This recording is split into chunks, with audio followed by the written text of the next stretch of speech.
और आने वाले लोकसभा चुनाव में पार्टी का प्रदर्शन जो होगा वो पूरा देश देखेगा। और जो बीबीसी के पत्रकार इंडिया में काम कर रहे हैं उनके घरों पे इनकम टैक्स छापे मारे गए।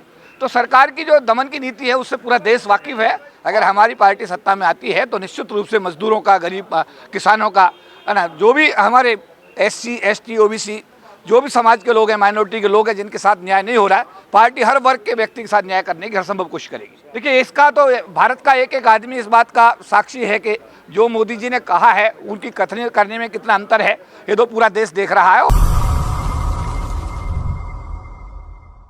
उनको निर्विरोध राष्ट्रीय अध्यक्ष निर्वाचित घोषित किया गया है और आज की बैठक में उनको अधिकृत किया गया है कि आने वाले 2024 के लोकसभा चुनाव में वो गठबंधन के बारे में जो भी निर्णय लेंगे उनका निर्णय पार्टी की तरफ से अधिकृत है पूरी तरीके से।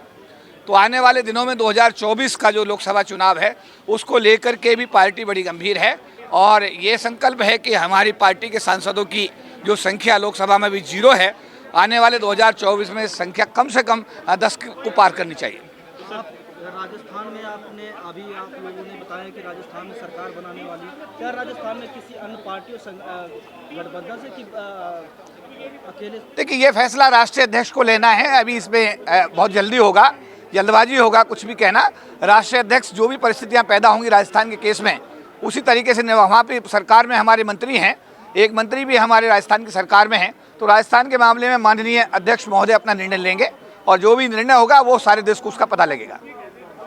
क्या सर, क्या बदलाव आप देख रहे हैं कि जो आगे चल के पार्टी सत्ता में आ सकती है, मतलब लोकसभा में भी कदम, जैसे आपने कहा 0 सीटें हैं तो बढ़ सकती है? देखिए, हम लोग अभी विधानसभा में भी हमारा एक ही MLA था राजस्थान में, उसके बाद अभी जो विधानसभा का चुनाव हुआ 2023 वाला, उसमें हम लोग 9 हमारे इस समय विधायक हैं हमारी पार्टी के, और हमारे पार्टी के राष्ट्रीय अध्यक्ष अभी लोग राज्यसभा से सांसद चुने गए हैं। तो हमारी पार्टी निरंतर जो है प्रगति की तरफ है और हमारा पूर्ण विश्वास है पार्टी के कार्यकर्ताओं को कि आने वाले लोकसभा में पार्टी बहुत अच्छा प्रदर्शन करेगी और लोकसभा में हमारा बहुत बढ़िया प्रदर्शन होगा और हमारी संख्या लोकसभा में निश्चित रूप बढ़ेगी। तो आपको लगता है कि लोग जुड़ेंगे इस अधिवेशन के बाद या और भी इससे? निश्चित रूप से एक नया जोश है सभी कार्यकर्ताओं में खुशी का माहौल है और पार्टी अध्यक्ष चौधरी जयंत सिंह जी के नेतृत्व में पार्टी के कार्यकर्ता बहुत उत्साहित हैं और आने वाले लोकसभा चुनाव में पार्टी का प्रदर्शन जो होगा वो पूरा देश देखेगा। आरक्षण को लेकर बात हुई कि निजी क्षेत्रों में भी आरक्षण, हमारी पार्टी इस पर जो एजेंडा हमारा होगा, मांग पत्र तैयार होगा, वो निजी क्षेत्र में आरक्षण की बात आज राष्ट्रीय अध्यक्ष ने टच की है और निश्चित रूप से आने वाले समय में हमारी कोशिश होगी कि हम देश के जो अनुसूचित जाति, जनजाति और OBC और गरीब जो जनरल कैटेगरी के लोग हैं उनको निजी क्षेत्र में आरक्षण की व्यवस्था कराने की हमारी एक मांग होगी। सर, किसानों के विषय में कई बार बात हुई है, क्या आपकी सरकार लोकदल पार्टी सत्ता में आती है तो किसानों की हर मांगें पूरी होगी? निश्चित रूप से किसानों की पार्टी है, मजदूरों की पार्टी है ना, तो निश्चित रूप से किसानों और मजदूरों का जो हक इस सरकार द्वारा नहीं दिया जा रहा है, अगर हमारी पार्टी सत्ता में आती है तो निश्चित रूप से मजदूरों का, गरीब किसानों का, है ना, जो भी हमारे SC ST OBC जो भी समाज के लोग हैं, माइनॉरिटी के लोग हैं जिनके साथ न्याय नहीं हो रहा है, पार्टी हर वर्ग के व्यक्ति के साथ न्याय करने की हर संभव कोशिश करेगी। तो आपको लगता है कि जो मोदी जी ने कहा था सबका साथ सबका विकास, अभी उन्होंने लोकसभा और राज्यसभा में इतना बड़ा भाषण दिया, वो पूरा नहीं हो रहा है? देखिए, इसका तो भारत का एक एक आदमी इस बात का साक्षी है कि जो मोदी जी ने कहा है उनकी कथनी करने में कितना अंतर है, ये तो पूरा देश देख रहा है। और आप पत्रकार होने के नाते आपको भी पता है कि सरकार कहती क्या करती क्या है। आज भी जो BBC के जो पत्रकार हैं जो यहाँ पर काम कर रहे हैं इंडिया में, उनके आज घरों पे इनकम टैक्स से छापे डाले गए हैं क्योंकि उनके BBC ने उनके खिलाफ एक अभी पिछले दिनों एक फिल्म जारी की है, उस पर रोक लगा दी गई है। और जो BBC के पत्रकार इंडिया में काम कर रहे हैं उनके घरों पर इनकम टैक्स से छापे मारे गए। तो सरकार की जो दमन की नीति है उससे पूरा देश वाकिफ है और जो सरकार कहती है वो करती नहीं है, ये देश के सामने है। सर, आज तक का एक पत्रकार ट्विटर पे ट्वीट किया कि 2024 में फिर से मोदी जी आएंगे, क्या आप लोग वो चुनौती को? देखिए, भारत एक प्रजातांत्रिक देश है, हर व्यक्ति को अपनी बात कहने की आज़ादी है। हम किसी पर रोक तो नहीं लगा सकते कि 2024, बट ये बहुत जल्दबाजी होगी कि 2024 के अंदर जो क्या परिदृश्य बनेगा ये आने वाला समय तय करेगा, कोई एक पत्रकार तय नहीं कर सकता। सर, अभी राज्यसभा में प्रधानमंत्री जी ने कहा कि एक अकेला शेर सब पर भारी, यानी विपक्ष को एक तरीके से। देखिए, मैं अपने बारे में कुछ भी कहूँ, मैं स्वतंत्र हूँ, लेकिन देश की जनता उसे किस तरह लेती है आने वाले 2024 में ये बड़ा महत्वपूर्ण होगा। उन्होंने ये भी कहा कि जितना कीचड़ फेंकोगे कमल उतना ही उभर कर आए। देखिए, ये मोदी जी का व्यक्तिगत मानना है कि जो वो अपनी अभिव्यक्ति करते हैं लेकिन मैं ये कहूँगा कि जो अडानी के विषय में पूरे सांसदों ने, पूरी संसद ने मांग की थी कि LIC का पैसा, स्टेट बैंक का पैसा, जो सरकार के बैंकों का पैसा डूबा है, सरकार के प्रधानमंत्री होने के नाते उनको उस पर जरूर वक्तव्य देना चाहिए था, जो उन्होंने नहीं दिया है। और ये उनकी जिम्मेदारी में आता है कि सरकार स्पष्ट करे कि अडानी के इस घाटे की वजह से आने वाले समय में देश के आम आदमी की स्थिति क्या होगी। सर, ये मोदी जी कहते हैं कि ये तो एक बदनाम करने का षड्यंत्र है, ऐसा कुछ भी नहीं हुआ है। जो देखिए, इस सवाल को तो मोदी साहब से पूछे तो ज़्यादा अच्छा रहेगा, मैं इसका जवाब क्या दूं। मोदी जी ने क्या कहा है, मोदी जी स्वयं उसके लिए जिम्मेदार हैं। बट मैं ये कहूँगा कि देश जो है देख रहा है क्या हो रहा है, और आने वाले 2024 में पूरा देश तय करेगा कि आने वाली सरकार किस दल की होगी। तो अमित शाह जी ने तो कहा कि सबूत है तो दिखाए, विपक्ष कोर्ट में पेश करे, मतलब उन्होंने कहा अभी जो इंटरव्यू दिया उन्होंने ये को।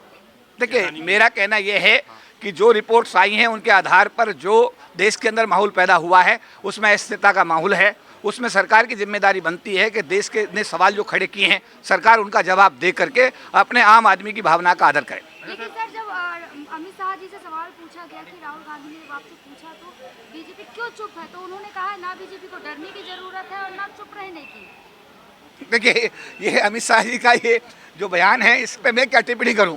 अमित शाह को मैं यही कहूंगा कि भारत के माननीय गृह मंत्री हैं, अगर सरकार, आम आदमी और भारत के सांसद अगर उनसे सवाल पूछते हैं तो संसद में उन सवालों के जवाब देना उनकी जिम्मेदारी में आता है।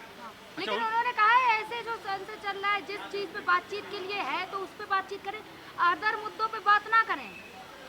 सवाल जो भी होता है, देश का कोई भी नागरिक सवाल करता है, सरकार की जिम्मेदारी होती है कि हर सवाल का उत्तर जो है सरकार दे। और मैं ये कहूँगा जो लोग सरकार में हैं उनको अपनी जिम्मेदारी निभानी चाहिए और देश ने जो सवाल उनके सामने खड़े किए उनका जवाब उनको देना चाहिए। सर, उन्होंने प्रधानमंत्री जी ने 2004 से 14 की तमाम खामियां गिनवाई, लेकिन अदानी पे चर्चा नहीं हुई, इसको कैसे देखते हैं? देखिए, मैं बार बार यही कह रहा हूँ कि प्रधानमंत्री जी देश के प्रधानमंत्री हैं, किसी पार्टी के प्रधानमंत्री नहीं हैं।